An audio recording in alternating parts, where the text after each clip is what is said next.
নাগালেণ্ডৰ নিপকুৰ দয়াং জলবিদ্যুৎ কেন্দ্ৰৰ পৰা পুনৰ অধিক পৰিমাণে পানী এৰি দিয়া হৈছে।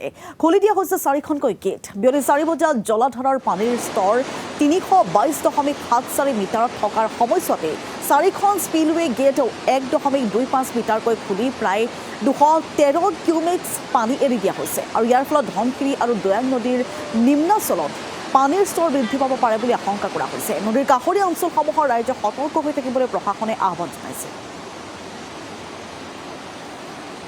আমি এই মুহূৰ্তত সবিশেষ তথ্য জানিম আমাৰ আমাৰাপনিৰ সাংবাদিকে হিৰণ্য গগৈৰ পৰা। হিৰণ্য, হয় হিমাক্ষী, ইতিমধ্যে আচলতে নাগালেণ্ডৰ যি নিপকুৰ জলবিদ্যুৎ প্ৰকল্প আছে, দয়াং জলবিদ্যুৎ প্ৰকল্প, আৰু ইয়াৰ 4 বজাৰ যি আমি তথ্য লাভ কৰিছো, এই তথ্য অনুসৰি এই যি জলবিদ্যুৎ প্ৰকল্পটো আছে তাৰ 4খনকৈ স্পিলৱে গেট খুলি দিয়া হৈছে। প্ৰায় 1.25 মিটাৰকৈ 4খন গেটে খুলি দিয়া হৈছে। ইয়াৰ ফলত প্ৰতি ছেকেণ্ডত 213 কিউমেক্স পানী এৰি দিয়া হৈছে আৰু ইয়াৰ ফলত জিলা প্ৰশাসনে ইতিমধ্যে যি দয়াং ধনশিৰি নৈ দাঁতিকাষৰীয়া লোকসকল আছে তেওঁলোকক সাৱধানে ইয়াত থাকিবলৈ আহ্বান জনাইছে। আৰু লগতে আৰু এটা কথা উল্লেখ কৰিব যে ইয়াৰ সমান্তৰালভাৱে গোলাঘাট জিলাখনৰ দৈগুং আৰু গেলাবিল যি নদী দুখন আছে, এই দুয়োখন নদীও আচলতে ফেনে ফুটুকাৰে বাঢ়িছে। তাৰ ফলত লেটেকু বস্তি হওক, দক্ষিণ দলিজৰীয়া অঞ্চলকে ধৰি খুমটাই সমষ্টিৰ অঞ্চলো বিশেষভাৱে প্লাবিত হৈছে বুলি আমি ইতিমধ্যে তথ্য লাভ কৰিছো।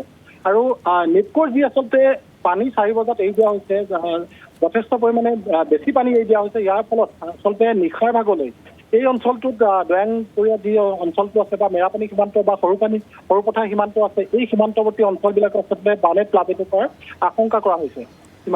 হয় হিৰণ্য, যিসকল পাৰ্শ্বৱৰ্তী এলেকাৰ যিসকল লোক আছে তেওঁলোকক বৰ্তমান সময়ত সজাগ কৰা হৈছে নাই?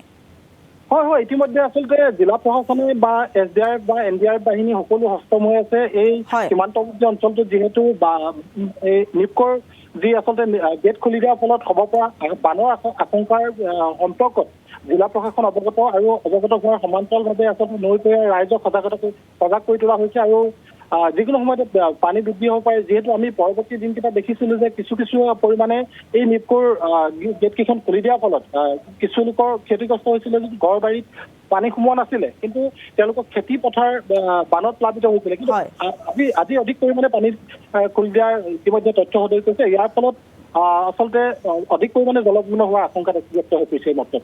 হয়, হিৰণ্য গগৈ সবিশেষ তথ্যৰ বাবে এই মুহূৰ্তত আপোনাক ধন্যবাদ জনাইছো।